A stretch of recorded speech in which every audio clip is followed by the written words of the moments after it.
itong isa sa mga tagapangasiwa sa kanyang kaharian. At dahil doon, may mga pinuno na inggit kay Daniel. May mga inggitera ba dito? Very good! Bad kasi yun. Tapos, yan, sabi nila, dapat makagawa tayo ng paraan upang si Daniel ay mapasama sa singin ng hari. So, ginawa nila, inobserbahan nila si Daniel. Pero, isa, wala silang makitang mali kay Daniel. Bakit kaya? Bakit wala silang makitang mali kay Daniel?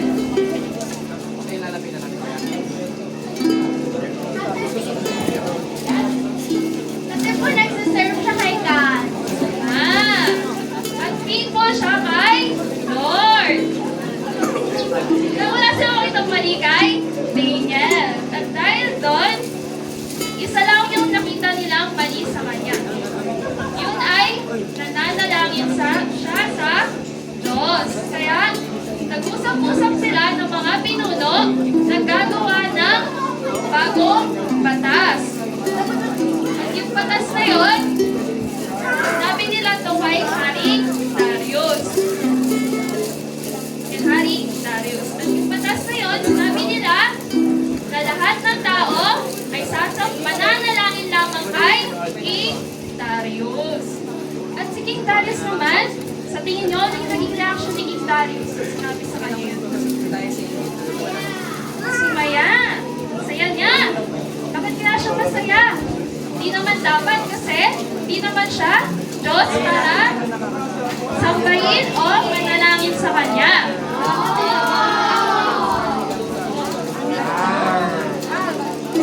At dahil doon, pinirmahan ni King Darius yung decree na yun.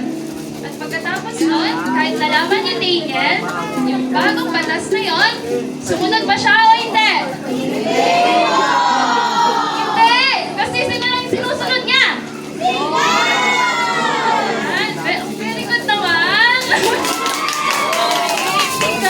Tigas lang. Kaya pinagpatuloy niya rin ang manalangin 3 times a day. At dahil doon, nakita siya ng mga pinuno at agad-agad nila itong ibinalita kay King Darius. At nung nalaman ni King Darius yun, siya ay nalungkot. Bakit kaya siya nalungkot? Sapagkat siya ay nadaya. No? Nadaya siya. Kasi nga, si Daniel ay gusto niya, di ba si King Darius gusto niya si Daniel. Kaya nalungkot siya nung nalaman niya yun. Pero wala na siyang magagawa dahil isang batas na yun. Kaya dali-dali nilang ipinatapon si Daniel sa lungga ng mga leyon. Mga leyon! Yun.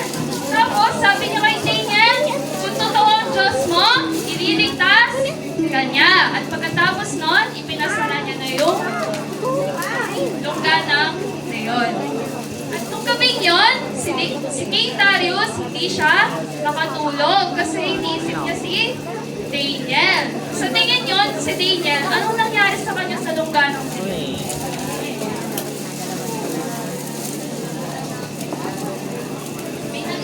Kinain ba siya ng leon? Hindi!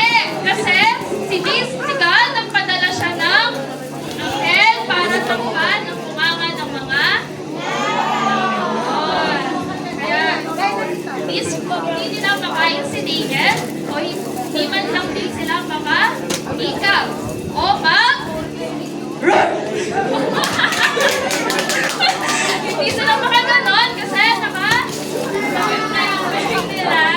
Very good naman. Ayun.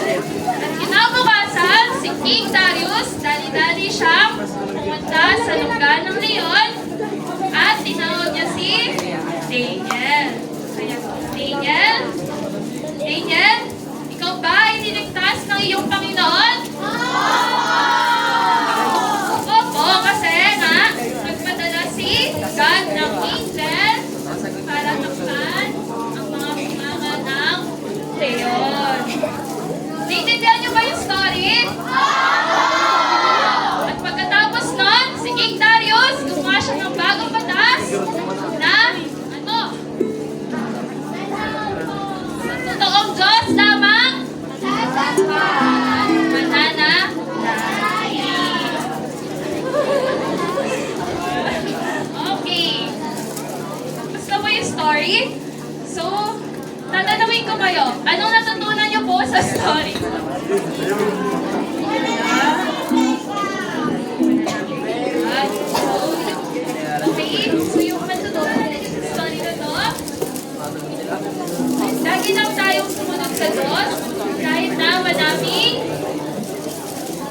circumstances pa